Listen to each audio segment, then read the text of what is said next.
ఈ మధ్యనే hero JD చక్రవర్తి తాను ప్రేమించిన మోడల్ కమ్ నటి అనుకృతి గోవింద్ శర్మను పెళ్లి చేసుకున్నాడు. అయితే వీరి ప్రేమాయణం ఎలా ఎక్కడ స్టార్ట్ అయింది అనే విషయం పెద్దగా తెలియదు, కానీ ఇప్పుడు ఒక లిప్ కిస్ వీరి ప్రేమకు పునాది వేసిందని తెలుస్తోంది. ఎప్పటి నుండో హైదరాబాద్ లో మోడల్ గా షాప్ ఓపెనింగ్స్ కు, ర్యాంప్ వాక్లకు విచ్చిస్తున్న అనుకృతి రామ్ గోపాల్ వర్మ తీస్తున్న సావిత్రి సినిమాలో హీరోయిన్ గా ఎంట్రీ ఇచ్చింది. ఆ సినిమా పూర్తయిందో లేదో తెలియదు, కానీ ఇంకా రిలీజ్ మాత్రం కాలేదు.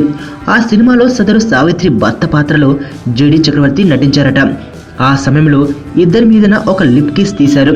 ఆ ఘాటు లిప్ కిస్ కోసం కాస్త గాఢంగానే కష్టపడిన ఇరువురు అప్పటి నుంచి డేటింగ్ మొదలు పెట్టారట.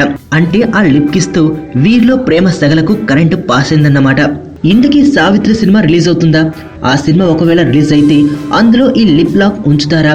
తొలిసారిగా వెండితెర మీద ముద్దెట్టేసుకున్న నిజ జీవితపు కపుల్ అనే రికార్డును జేడీ చేతిలో పెట్టేస్తారా? ప్రస్తుతం ఇలాంటి ప్రశ్నలకు సమాధానాలు దొరకట్లేదు.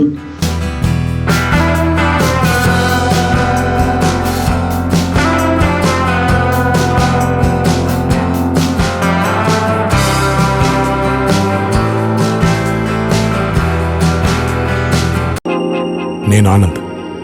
ఈ భూమన్నా, ఈ భూమి మీద ఏ సృష్టి అన్నా నాకు చాలా ఇష్టం.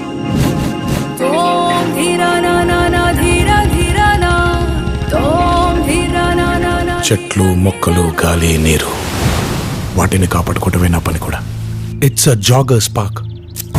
213 చెట్లు ముంబైకి చాలా ఆక్సిజన్ సప్లై చేస్తుంది.